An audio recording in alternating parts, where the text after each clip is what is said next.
Hello my friends, in this video we're going to be listening to my favorite aria of all time, to sing and to perform, and that is The Trumpet Shall Sound from Handel's Messiah. This recording in particular is performed by the Trinity Wall Street Baroque Orchestra, and the bass baritone soloist is Philippe Sly.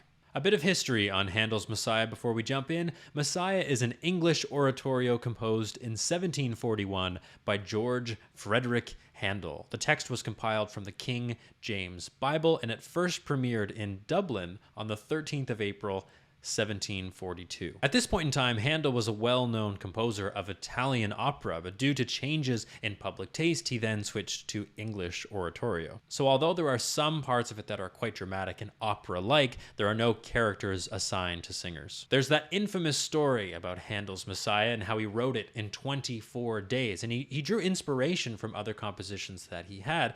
And there's that rumor that maybe he didn't write everything. Maybe he stole some of the music from other composers. Let me know in the comments if you think that's true. Personally, I don't believe it, but who knows? So without further ado, let's dive in.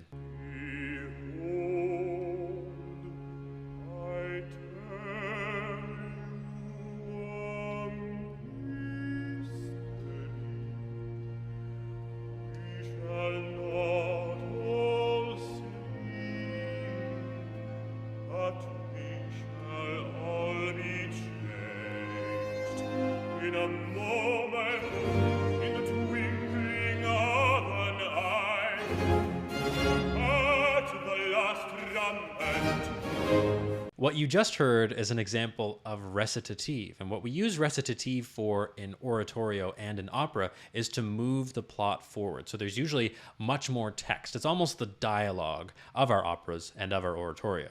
Because what you'll discover in a second is that in these arias, the text is repeated over and over and over again. And if we didn't have that recit to drive the plot forward, then we'd be stuck. This is an example of dry recit. So there are chords underneath played by the harpsichord and the cello, and they're called continuo, and there's a singer over top.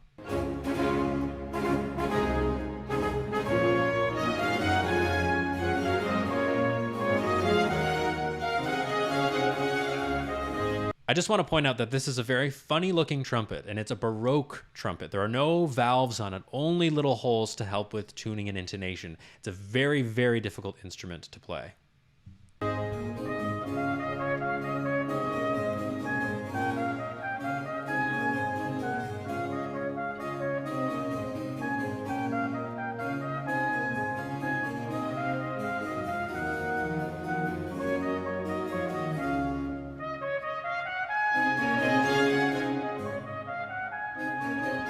And I love how this trumpet player is elevated and sort of out of the way, almost separating him from the rest of the orchestra.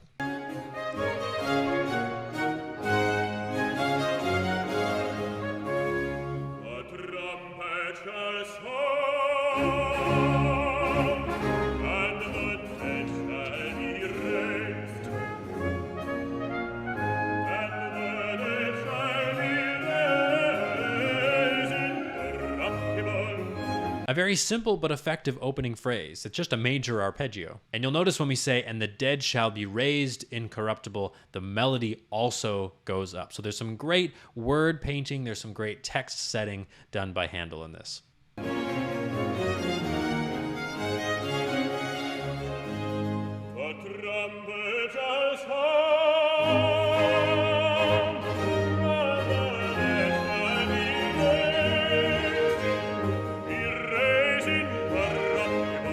I mean, he's got such an unbelievable tone, I think just in general, but for this aria in particular, it's so commanding, it's so clear, it's so direct, and it's absolutely perfect for this aria.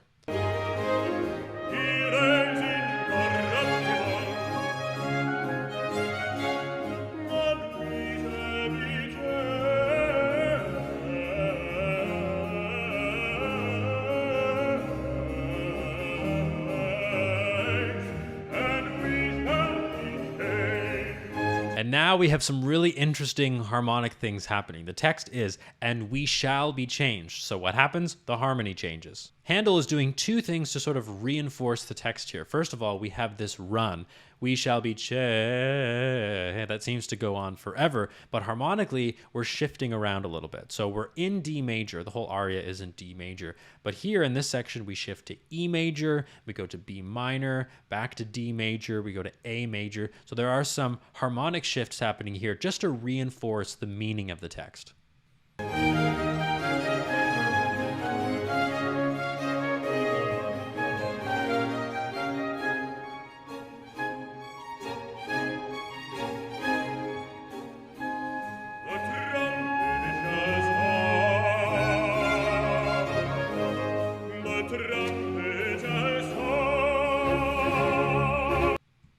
One thing that's very, very important with this aria is to get the word trumpet right. In these arias, these Handel arias, you repeat a lot of text. So if you don't get it right the first time, then you're setting yourself up for failure. And obviously the focal point of this aria is the trumpet. So singing the word trumpet is incredibly important. And one thing that's kind of hard to do, but Philippe does this very, very well, is the rolled R of trumpet. And it can't just be any rolled R. It has to lead us to the next vowel. It has to lead us through the word and through the phrase. So when I'm singing this, I'm thinking trumpet. I'm springboarding off the rolled R into the rest of the phrase. So a rolled R works in the same way as a lip trill.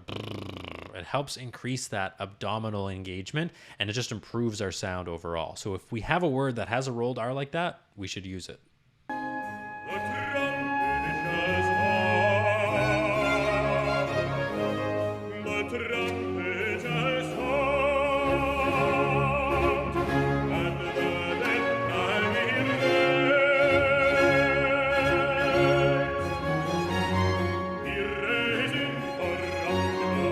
So he's using the rolled R again in raised and incorruptible to help him sing the rest of the phrase. And the tessitura on this aria is fairly high, especially for a bass baritone, somebody who's a lower singing voice, and we're singing up in that D major, D, C sharp, A. That area can be pretty taxing on the voice after a while. I will say singing this aria at A415 is really helpful. It makes things a little bit more relaxed, and it's really a big help for basses and baritones.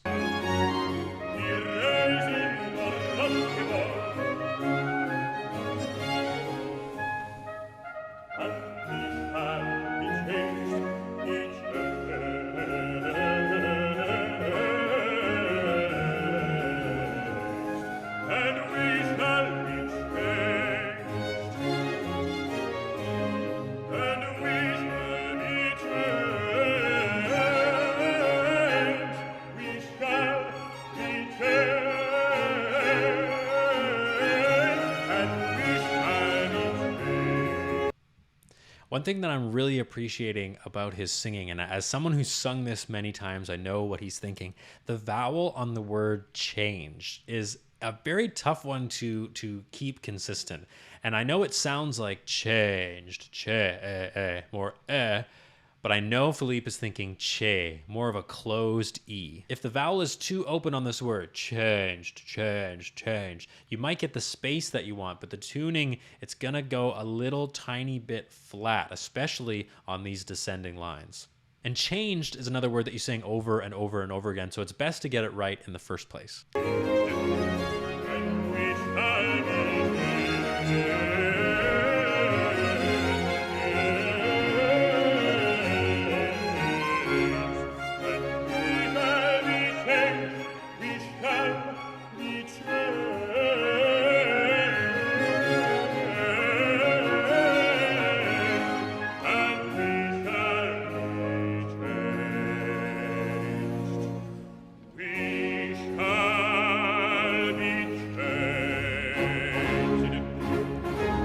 So what you may have noticed is Philippe moved his head at the end of that phrase, and that was to give a cue to the conductor. And we shall be changed. There's a big fermata there, and then breath. We shall be changed. So that's a cue to the conductor. So now we're going to move into the B section of the aria. The text is going to be different. The harmony is going to be different. The tempo is going to be different. It's in stark contrast to the A section.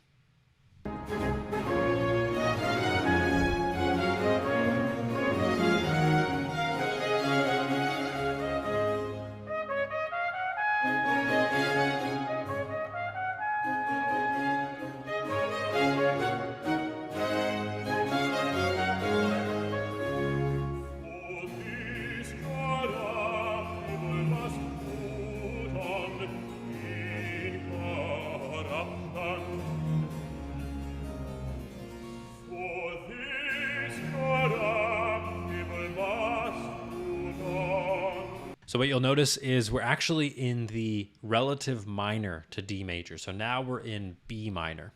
I find because this aria is so energetic in the A section that the B section is a great opportunity to sort of reset the voice and calm down a little bit. The intensity doesn't die down because the text is still very intense, but vocally it's not quite as challenging. So it's a great opportunity for you to reset the voice, regulate your breathing, and get back on track if you've gotten off track in the A section.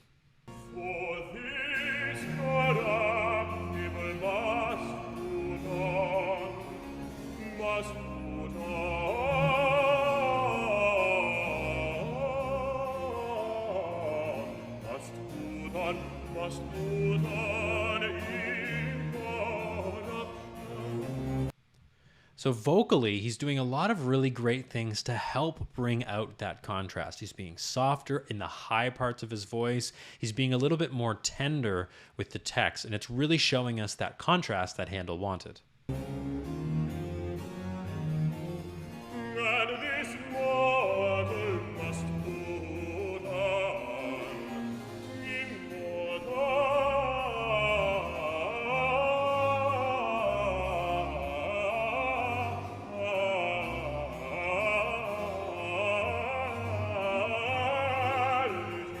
I find that the hardest section in this entire aria, it's really, really long, and the word is immortality, so it totally makes sense. It's one of those moments where if you're not fully ready for it, it feels like the phrase goes on for 10 years.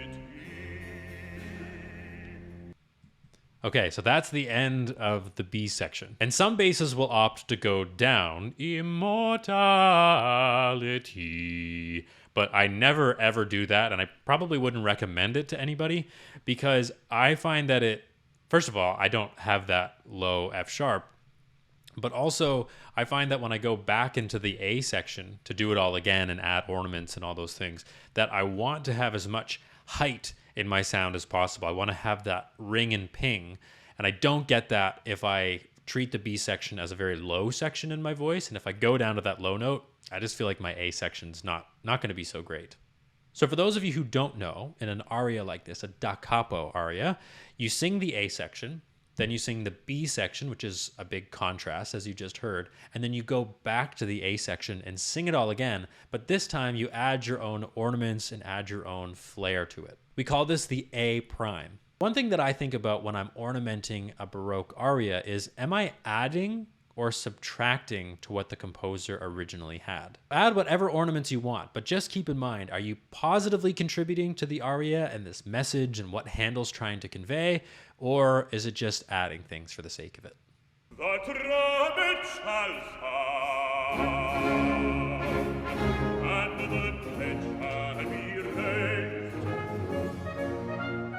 and the dead shall be raised incorruptible. So as you can hear, he's added a bit of flair, a bit of his personality, a bit of interest into that opening phrase. Because trust me, nobody wants to sit through a 3.5-hour oratorio when everything is boring and it's the same, and you go to repeat the A section and it's exactly the same. That is so boring. The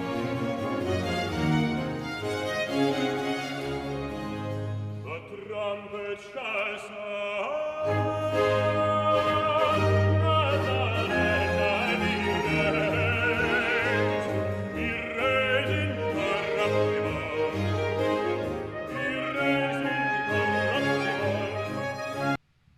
I really encourage you to go and listen to this complete aria after you watch this, because there's such an interesting trumpet part. There's a sort of a counter melody that's happening as the bass is singing. It's really, really fascinating.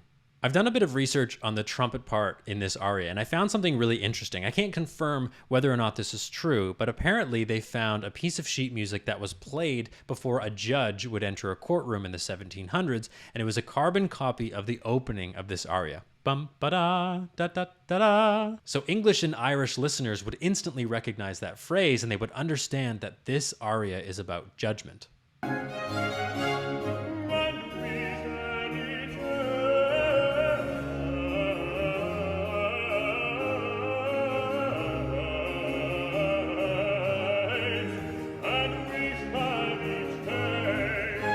That was very different and interesting. When we ornament an aria, we typically think of, going higher, opting higher, or adding extra notes. What Philippe did there was opted down and changed the melody to go down a little bit. And I think that's really interesting and actually quite effective.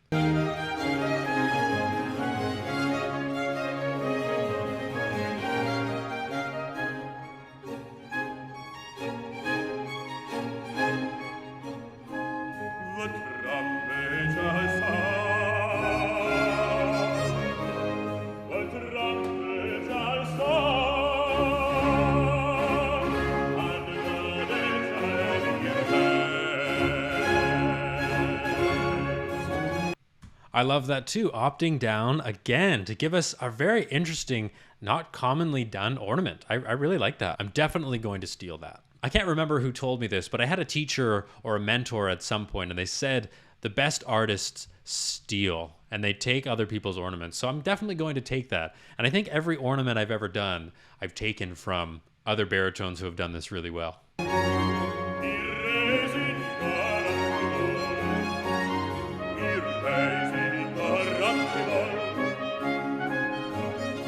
I can't help but listen to the counter melody that the trumpet is playing over and over again. And I think maybe it's because when I'm singing this, I don't necessarily hear that, but I'm really trying to. And so now when I'm listening to him, all I can hear is that beautiful counter melody. One other really interesting thing I learned about the trumpet part is that it's supposed to represent the angel.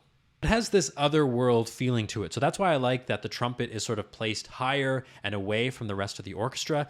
And apparently when they're thinking about tuning and they're thinking about the intonation of their instruments in comparison with the trumpet, they tend to think of them as two separate things. So the string players might not want to completely match what the trumpet is doing simply because it's sort of an otherworldly, angelic sound.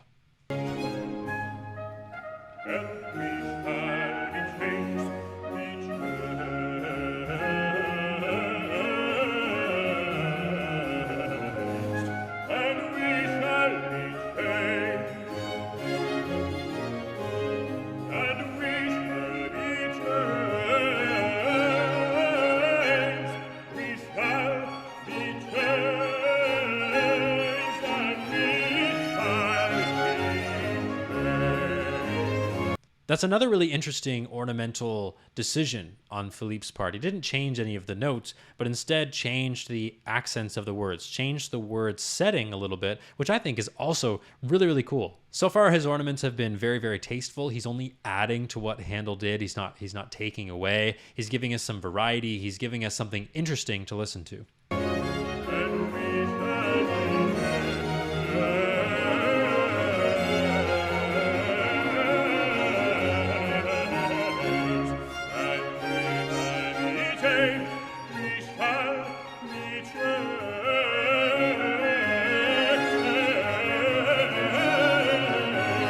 Okay, so we are at the end of the A section, and what's going to happen is something called a cadenza. So cadenza is a very dramatic sort of final statement. It used to be improvised, but now it's a chance for a performer to demonstrate some vocal prowess, to really make a statement and give us something different and unique in their performance.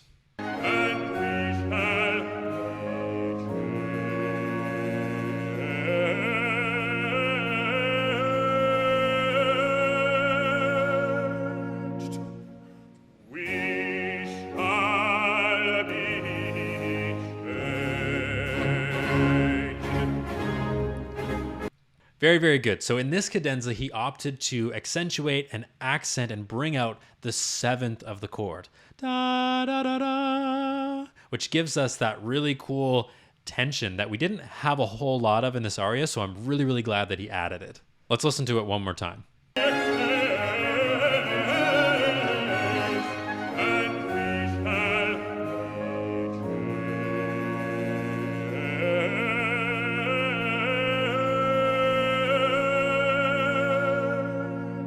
And now he's going to breathe in the conductor, so they're all on the same page, and then we'll end together. It'll end very cleanly and very clearly. We shall be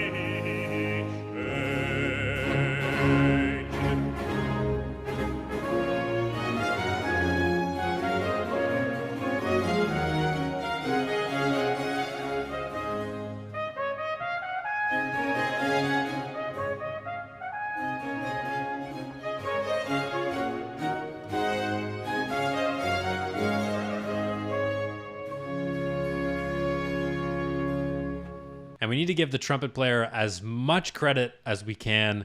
Beautifully, beautifully done. I think of this as a true duet between the singer and the trumpet, and that's how you have to think about this. It's a collaboration. It's two voices happening at the same time. That's it for today's video, my friends. If you enjoyed it, please like and subscribe. Huge thank you to Philippe Sly, Trinity Wall Street, Baroque Orchestra. Fantastic playing, fantastic work. I loved your interpretation. Thank you so much. I'll see you in the next video. a trumpet shall